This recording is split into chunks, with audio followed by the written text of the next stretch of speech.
I do want to welcome you to Arizona State University's More to Explore event.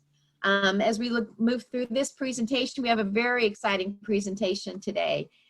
And we want to welcome you to the School of Sustainability as the college that's hosting this. We're located here on the Tempe campus, as well as at Polytechnic at downtown Phoenix and ASU online. I am Bridget Bavasset. I graduated from the School of Sustainability in 2008, so I can help answer questions as a former student and also as an instructor teach some of our study abroad courses each year, as does our guest faculty lecturer today. We'll be presenting sustainability and our post-COVID world, COVID-19 world.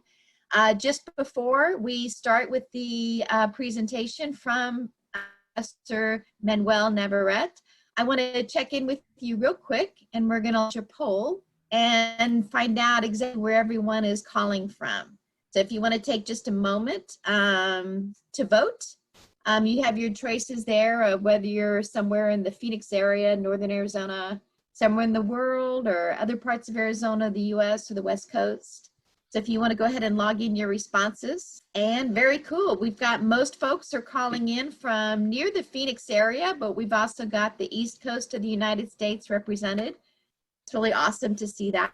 As questions, please feel free to submit them to the chat box and responding to those as we move along. If you can't see, please let me know. And at the end, I'm going to make sure that everyone's unmuted, and you're welcome to just verbally ask questions as we go for there. Okay, so now I would like to introduce you to one of our most popular professors, Professor David Manuel Navarrete. He teaches so many of our courses at the School of Sustainability, and he's also got a beautiful study abroad portfolio of courses that he's taught around the world. And I would love for him to introduce himself and just say hello to you. And Professor Manuel Navarrete, I'd like to turn this over to you now. Thank you, Brigitte. So yeah, my name is Manuel Navarrete. I am originally from Barcelona, and I have been living in different countries before ending up at Arizona State University. And my research is quite international. I teach international development and sustainability as well. So if you want to flip to the next, Brigitte, we'll start. So first, I will start briefly introducing sustainability in relation to other sciences, so that you have a general idea of where you would be getting into. Then I will be discussing how I see sustainability post-COVID-19. But first, a somehow long disclaimer, there are many good ways of defining sustainability. All are useful in a specific context. If you end up enrolling in our program, do not expect to be told what sustainability should mean for you. Instead, you will be expected to put together your own ideas and let them evolve as you try to solve different problems in different contexts. So I invite you to use the chat during all this presentation to share whatever is in your heads or in your hearts regarding sustainability. You can do that now, start it now, or at any point. And perhaps I think we are going to save the chat, and perhaps we can share it with everyone. So please don't be concerned about whether what you express is correct or not. Whatever you express has value because it tells you and everyone else something about your unique personal starting point on this matter, and what you think always counts. So a career in sustainability, as you may have guessed from this long disclaimer, is not about memorizing or repeating what others have said, or learning the right way of doing things.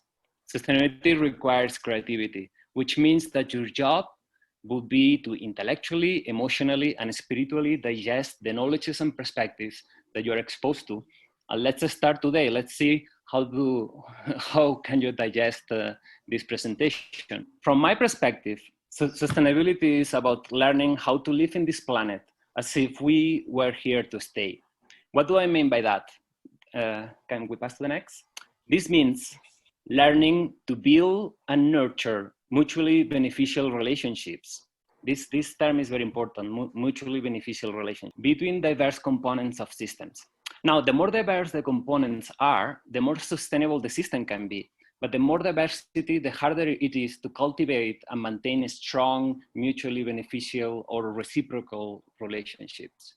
This is one of the sustainability problems that the US has right now. This country is highly diverse, but it needs to invest way more into building reciprocity. And many people are finally getting that, although our leadership does not seem to get it quite yet, but they will, I'm sure they will get there. Now, these mutually beneficial relationships occur naturally in ecosystems. It's the normal in ecosystems to have mutually beneficial relationships. It's the dominant form of organization in nature. Life is based in reciprocity, not competition. The problem is that for the last few hundred years, we have created a global society based on the false belief that competition is the most natural type of relationship. This false belief makes our society fundamentally unsustainable. Next, please. Yes. So in summary, a main task for sustainability professionals is to help society to build, maintain, and cultivate reciprocal relationships between humans from diverse backgrounds, colors, cultures, etc., but also with themselves, within ourselves, with non-human beings, between cities, governments, business, with future and past generations, with the planet as a whole, with the mysterious aspects of being human, and so on and so forth. So it's all about relationships, all the way down to every tiny dimension of this beautiful planet. Can we move to the next? So how do we prepare at ASU to do that? What we do is to teach sustainability competencies.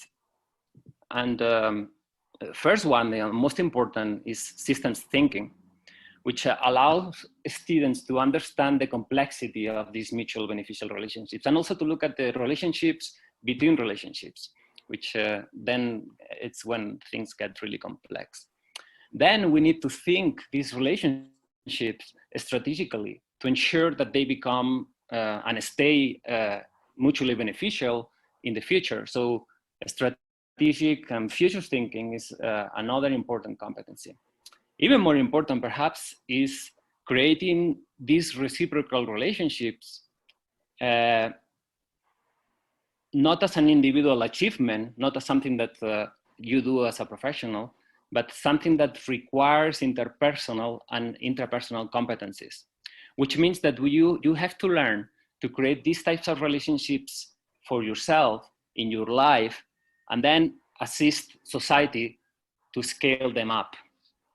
As you can guess, a sustainability degree is not just about acquiring knowledge on how the world works, although that is also important, but also how to transform it for the better, which involves a personal commitment on the part of students towards self-transformation, because we are part of the world and we cannot foster change unless we start by changing ourselves. So with this, we arrive to the second part of the presentation, and to the next slide, please. So the second part of the presentation was about how does sustainability science compare to other sciences. Then traditionally, science has looked at relationships between or within similar components to then establish disciplines that allow to break these limited similar components down even further to find the essence about them, the truth about them. That's what science has been very good at doing. Click, please. But then sustainability instead focuses on understanding and fostering relationships between that which is different. Science traditionally divides nature from humans. If you study biology, you will not deal much with humans. If you study sociology, for instance, you can forget about non-human beings or ecosystems, generally speaking. And if you study engineering, it will be mostly about things and material objects and mechanical processes. So let me use the metaphor of designing a car to get this point across, because it's a very important point. If you understand this, then I think you will understand how sustainability is unique. Traditional science would excel at creating disciplines to deal with the specific parts involved in designing a car and even putting them together. Instead, sustainability science would be more concerned about how cars interact with people, with societies, with environment, etc. Sustainability science would look at the big picture of cars in the world. And then it would work with disciplinary scientists to include or create new design criteria, new frameworks that ensure not just a better car, ensure not just a car that functions better as a car, but ensures that there are mutually beneficial relationships between cars and everything else in the planet. Okay, next, please. So to conclude, sustainability focuses on relationships between people and the planet, instead of looking at them as separated. Next, please. And all this somehow takes us to COVID-19 and the last part of this presentation. From a disciplinary perspective, COVID-19 can be defined as a health crisis, for instance, which means that one can focus on the relationship between the virus and human bodies, right? Or as the latest economic recession or depression, actually, we're getting there really fast, which means focusing on the relationship between saving lives versus saving money, and see how we can make trade-offs between these two things, right? Now, if we focus on the bigger picture, then COVID-19 is actually affecting our relationship with the planet and with other humans and with ourselves. And we can see how this pandemic is intimately related to other global challenges, like climate change, for instance, or the global extinction of a species that were going on before COVID-19 came, but were unaddressed. And it might be that COVID-19 offers an opportunity for us to start becoming serious about these bigger challenges. So the question from a sustainability perspective then is not about how to get rid of COVID-19 to go back to the old normality, but how COVID-19 is already transforming us. We thought that we were immune, not affected by nature anymore, that we had everything under control. Well, guess what? Nothing. These were just, again, false beliefs. We are still intimately dependent and interconnected with nature. And unless we learn to deal with that reality, we are going to be probably further in a worse situation than the one we are now. So it's clear now that there is no back to normal. This is a good thing, considering that our normal was not only, but to a large extent, unsustainable. It was unhealthy in many respects. The planet was not healthy. It's not healthy yet. The normal was very violent, and we can make improvements in that, and often quite stupid. I mean, humans can do better. We are smarter and be guided by ethics and moral judgment better than we have done in the past. So it's not about back to normal.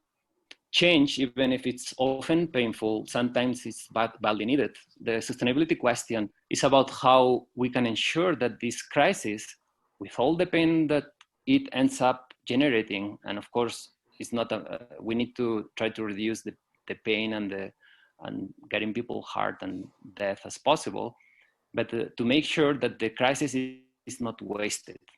That's, I think, for me, the important sustainability question, right? So can we please move to the next? So would you agree that COVID-19 has already brought about a cognitive revolution, a mental earthquake, an internal revolution? You can use the chat if you want to answer this question. Do you feel in yourself or in others that there has been a cognitive shift, that we perceive the world in a different way post-COVID-19? And if so, in what sense? And do you think that this change in perception, perhaps at the global level, is going to trigger other big changes, outwardly or also inwardly? If you see this as already happening, if you agree that this situation in which we are globally into has already transformed us in significant ways, then the question is whether these big changes, this opportunity, will be conducted, can be steered towards a sustainability that direction, or will make things even worse. I mean, won't take this opportunity and actually create a worse situation. So one can think of two scenarios then, but by all means, the post-pandemic world will be different. It can be worse if individualism and lack of trust take over. You have probably heard the term surveillance capitalism, techno-fascism, and other terms to describe dystopian futures. However, so far we're seeing also the opposite. People are on the streets asking for freedom and equality, even though we're just at the beginning of the game and many things can happen and things can turn into many directions. There is room for optimism as we realize that cooperation and solidarity are the only way to control the virus at the global scale. And at the same time, this same level of cooperation is what we need to address climate change, biodiversity loss, and the wildfires, and all the other sustainability challenges that we need to face, right? So I'm going to argue, and please, can you, flip to the next one. I'm going to argue that the direction all this takes will fundamentally depend on how we deal with our fears, in plural here. It's not with fear itself, but with our fears. And I'm going to ask you again, and please use the chat if you feel inclined to, how have you dealt with your own fears during this lockdown? Have you been afraid? And what have you done? Has anything changed in you as a result of dealing with your fears? One reason why crises can foster radical transformations is because they awake fear. Fear can be very productive when we are capable of embracing it and listening to it.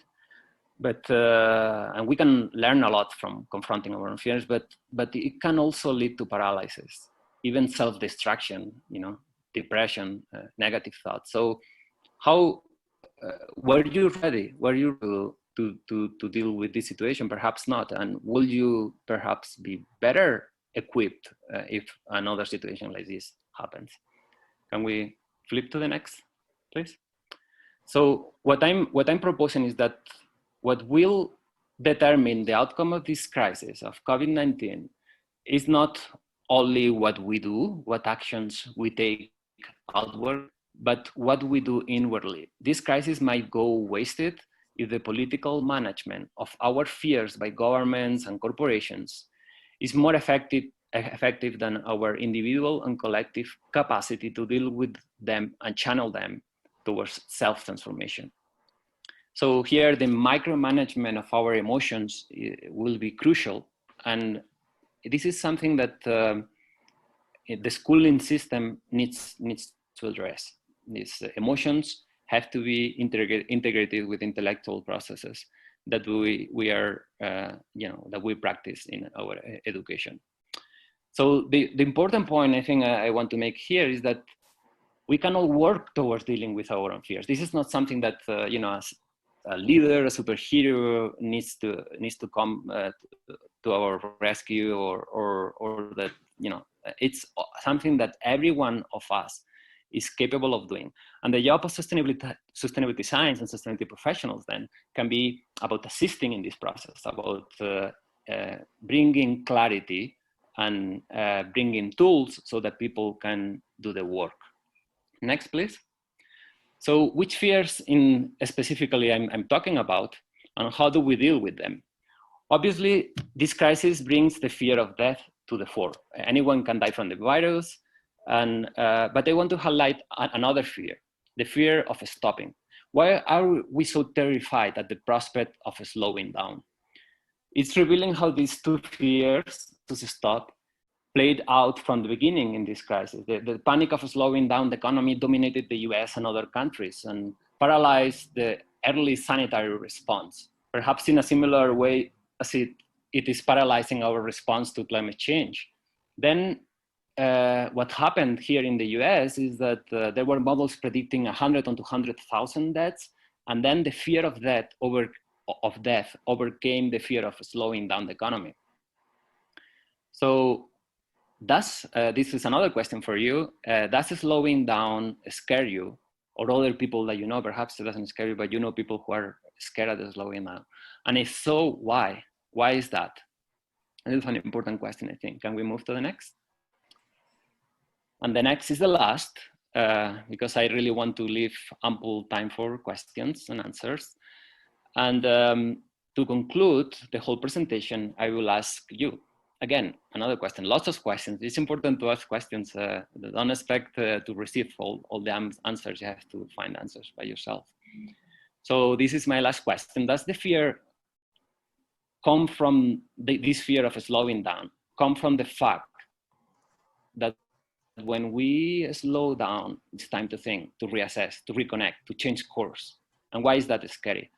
And it's not just that by slowing down, we open up radical possibilities for personal and social change, but also we have to consider that the slowing down helps the environment. There are many environmental benefits of that. There is cleaner air, less emissions, less consumption is really good. There is more room for other species. There, bears have been spotted in Yellowstone in numbers that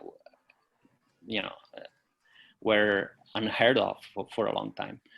So from a sustainability perspective, this is my final statement, slowing down can be a powerful revolutionary act. Do you want to jump in?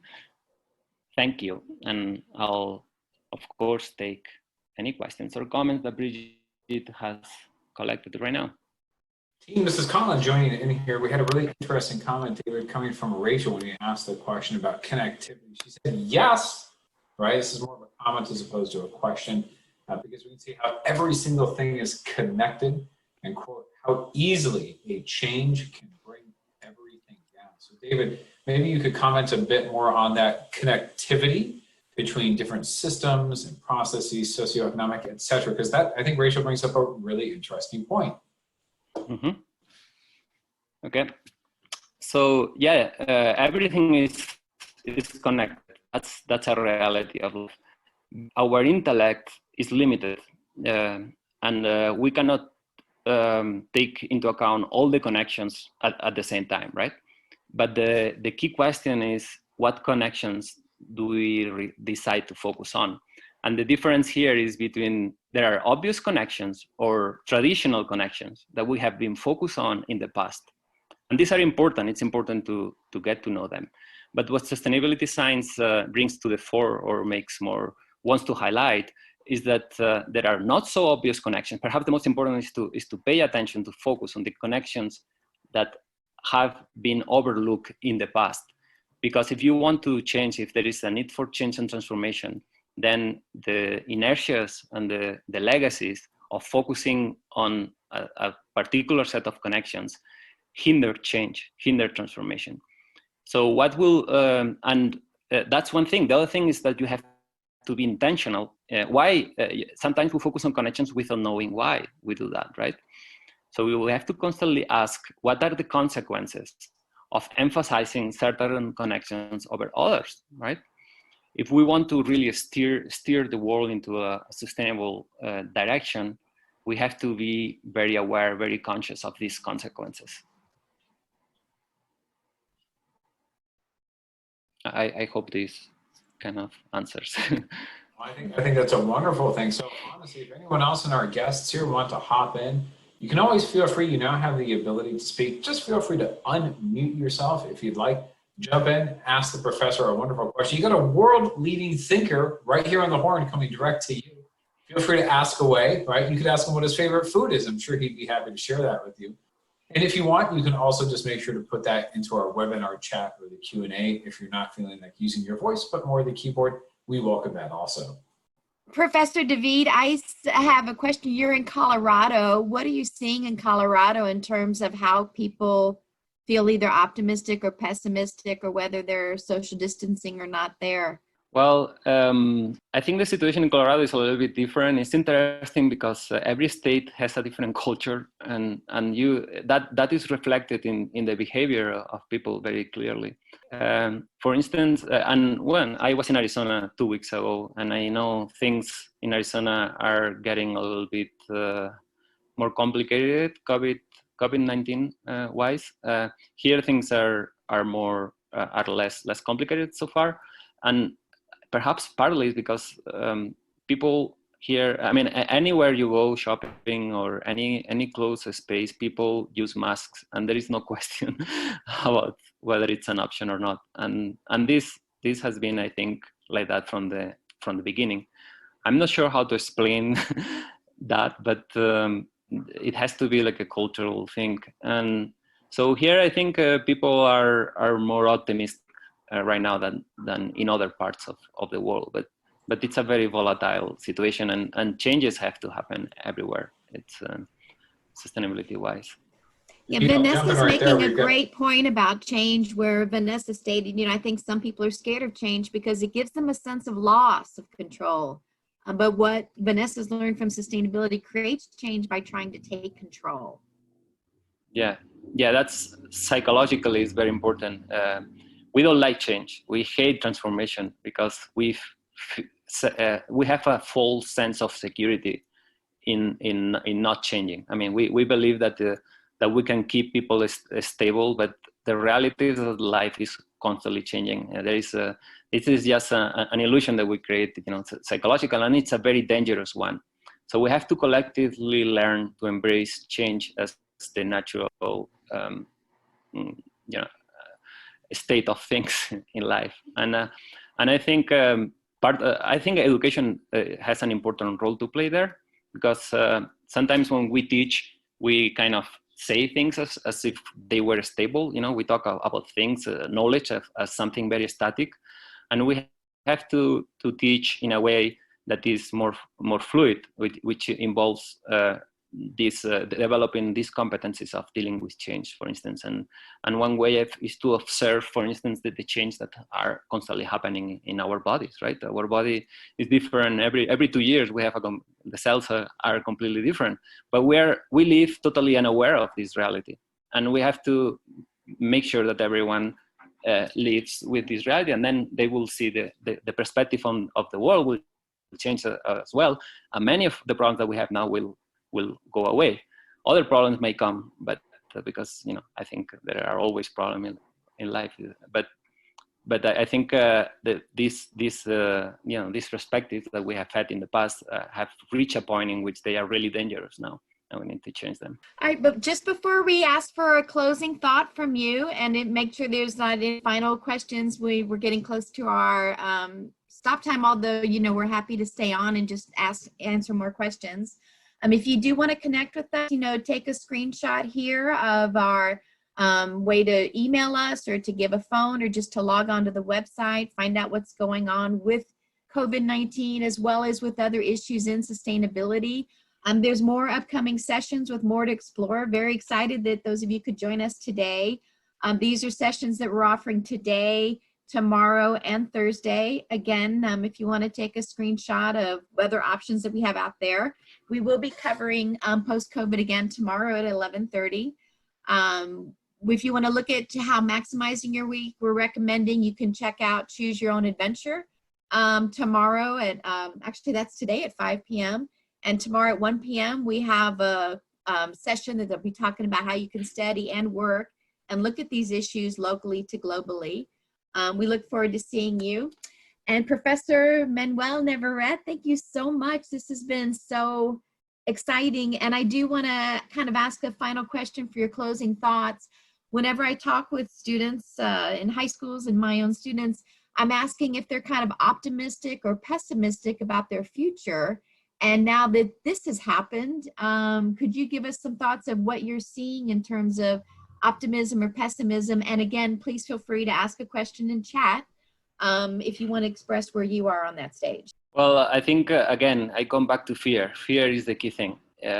If fear paralyzes you, then you're going to be really bad to see that totally disempowered to change things. But if you are able to manage your own fears, then these are really exciting times. They are full of possibilities, and you can you shouldn't, you know, as the, I don't know whether you feel identified with the Gen Z or millennials, or don't listen to whatever anyone is saying about your generation. I think there is huge potential for you for clarity, to perceive the world, to connect internationally as never before. The technologies that we have available are great. There are many problems, of course, many things that need to change, but we have the means, the tools to change them. So I think the most important thing is to don't get paralyzed by things that seem to be beyond you. Take a breath. You know, if you when you have fear, take a breath. Think about your relationships with others, the relationships that technology allows you to have that were impossible before, and go out. See, don't lose touch with nature. It's important that we don't spend, you know, all our time on the screen, because that's also is when we can get short. So go out and engage with the world emotionally, spiritually, physically, and intellectually, and enjoy. It's a great ride. I can, no matter what happens, it's going to be great. Very optimistic, as you can see. I love that final statement. Thank you so much. That's beautiful words to live by. So thank you everyone for joining us for this session. And again, please feel free to reach out if you have any further questions. Have a beautiful day, and Professor Manuel Navarrete, enjoy Colorado, and we'll look forward to seeing you back here when you come back. Yeah, I will. Thank you. Look forward to seeing you. Bye. Bye. Bye-bye. Thank you, everyone.